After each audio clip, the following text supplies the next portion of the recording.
पनागर थाना अंतर्गत एक 13 वर्षीय नाबालिग बालिका का विवाह 20 वर्षीय युवक के साथ कर देने पर ग्रामीणों ने बाल विवाह के विरोध में आक्रोश जताया था, जिसके बाद ग्रामीण आंगनवाड़ी कार्यकर्ताओं के द्वारा शिकायत पनागर थाने में की गई थी, लेकिन मामला मंझौली थाना का होने के चलते बाल विवाह करवाने वालों पर FIR दर्ज की गई। 18 मई को चाइल्ड हेल्पलाइन पर एक शिकायत आई थी कि खापा मऊ में कोई लड़की अंकिता दुबे 13 वर्ष की बालिका की शादी मंझौली के कटाव में हुई है, जबकि बालिका पनागर क्षेत्र की रहने वाली थी। फिर जांच में ये पाया गया कि बालिका के माता पिता ने पनागर थाने वहां पर जांच की गई तो पता चला कि 19 लड़की का विवाह किया गया है।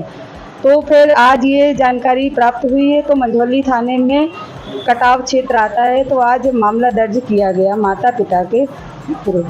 अभी जो है हमारे पास जो है पर्यवेक्षक महिला एवं बाल विकास परियोजना मंझौली की जो है प्रभारी अधिकारी हैं, उन्होंने एक प्रतिवेदन प्रस्तुत किया है जिसमें दिनांक 18 को इनको सूचना प्राप्त हुई थी कि अंकिता दुबे जो 13 वर्ष की हैं, ग्राम भरदा पड़रिया थाना पनागर की रहने वाली हैं, इनका बाल विवाह करा दिया गया था। इस संबंध में महिला एवं बाल विकास अधिकारी मंझौली द्वारा जो है ये प्रतिवेदन सौंपा गया है, जिस पर बाल विवाह अधिनियम में प्रकरण पंजीबद्ध कर विवेचना में लिया गया है।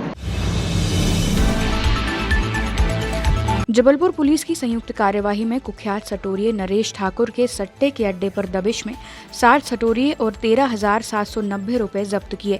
मुखबिर की सूचना पर नेवाड़गंज पंचकोशी मंदिर के पास दी गई दबिश। आज दोपहर करीब 3 बजे सूचना प्राप्त हुई थी। यहाँ गल्ला मंडी क्षेत्र में पंचकोशी मंदिर के पास में एक रेड कार्रवाई कराई गई, जिसमें तस्दीक करने में पाया गया कि वहाँ भीड़-भाड़ लगी हुई थी और कुछ लोग सट्टा खेल रहे थे और खिला रहे थे। रेड कार्रवाई कराई जाने पर मौके से 13,790 रुपये जब्त हुए हैं और 7 लोग जो खेलने वाले और खिलाने वाले थे उन लोगों को पकड़ा गया है और विवेचना दर्ज कर कार्रवाई की जा रही है। मथुरा के कथावाचक देवकी नंदन ठाकुर जी महाराज द्वारा निकाली गई सनातन यात्रा के बारे में बोले कि यह यात्रा कृष्ण जन्मभूमि पर भव्य मंदिर बनाए जाने के लिए और नर्मदा स्वच्छता के संदेश हेतु यात्रा का आयोजन किया गया। सभी भक्त राम जन्मभूमि की तरह सभी कृष्ण जन्मभूमि पर मंदिर निर्माण चाहते हैं। इस यात्रा में हर वर्ग के लोग हजारों की संख्या में शामिल हुए। जन्मभूमि के लिए हमने सनातन यात्रा निकाली, नर्मदा की स्वच्छता के लिए सनातन यात्रा निकाली और सबसे लाखों की तादाद में संख्या में लोग वहाँ थे और सब सनातनियों की एक बहुत इच्छा है कि राम जन्मभूमि की तरह कृष्ण भूमि के मंदिर का निर्माण होना चाहिए। इसी के लिए हमने ये यात्रा निकाली और बड़ी संख्या में, अब एक वर्ग नहीं था, माताएं बड़ी संख्या में थी, भाई बड़ी संख्या में थे, बच्चे भारी संख्या में थे, मतलब प्रत्येक वर्ग, युवा, बच्चा, जवान, बूढ़ा, सब चाहते हैं कि भगवान श्री कृष्ण की जन्मभूमि का निर्माण होना ही चाहिए, काशी विश्वनाथ के मंदिर का निर्माण होना ही चाहिए।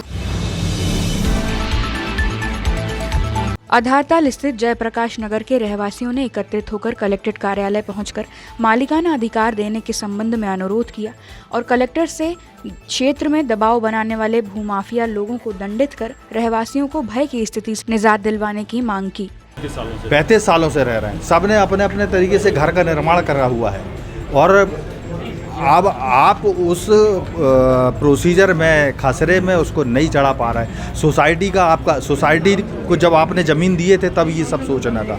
हम लोग सब वहाँ पे सर्विस क्लास लोग हैं, बड़े मुश्किल से 2-2 रुपये पैसा उस समय पे बहुत वैल्यू हुआ करती थी जब हमारे माँ बाप ने उसको ख़रीदा है, तो उन पैसों को बचत कर करके वो प्लाट को सोसाइटी से ख़रीदा है और आज ये अवैध तरीके से हमारे ऊपर चढ़कर दूसरे लोग उस पर अपना अधिकार जताने लगे, तो हम लोग कहाँ जाएंगे। प्रशासन इस पे गौर फरमाए और हम लोगों को इस चीज़ से, और उसमें कुछ ऐसा बीच का तरीका भी निकल सकता है कि हमारे ऊपर थोड़ी बहुत एक नॉमिनल पेनाल्टी ठोककर हमारे नाम से रजिस्ट्री या खसरे में हमारा नाम चढ़ा सके। तो इस तरीके से हम लोग उस चीज़ के लिए भी तैयार हैं कि वहाँ का हम लोग टैक्स तो दे ही रहे हैं, ऊपर से थोड़ा बहुत और जो फंडिंग हो सकती है वो करके अगर हम लोग लीगल हो जाएं किसी तरीके से।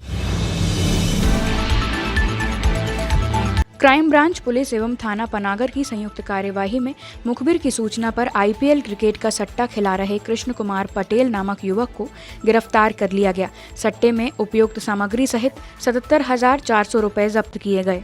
कृष्ण कुमार पटेल निवासी पनागर को आईपीएल सट्टे में गिरफ्तार किया गया है।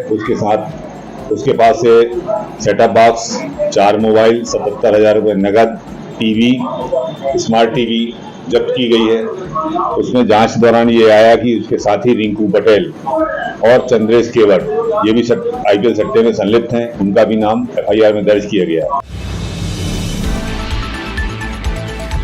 सिंधी समाज द्वारा शहीद स्मारक प्रेक्षागृह में कार्यक्रम का आयोजन किया गया, जिसमें सिंधी समाज के प्रतिभाशाली विद्यार्थियों को यूपीएससी की निःशुल्क कोचिंग दी जाने की बात कही। सिंधी समाज द्वारा संचालित उदय एकेडमी द्वारा दी जा रही शिक्षा 15 जुलाई 2024 से शुरू होने वाली है, जिसके लिए रजिस्ट्रेशन शुरू हो चुके हैं।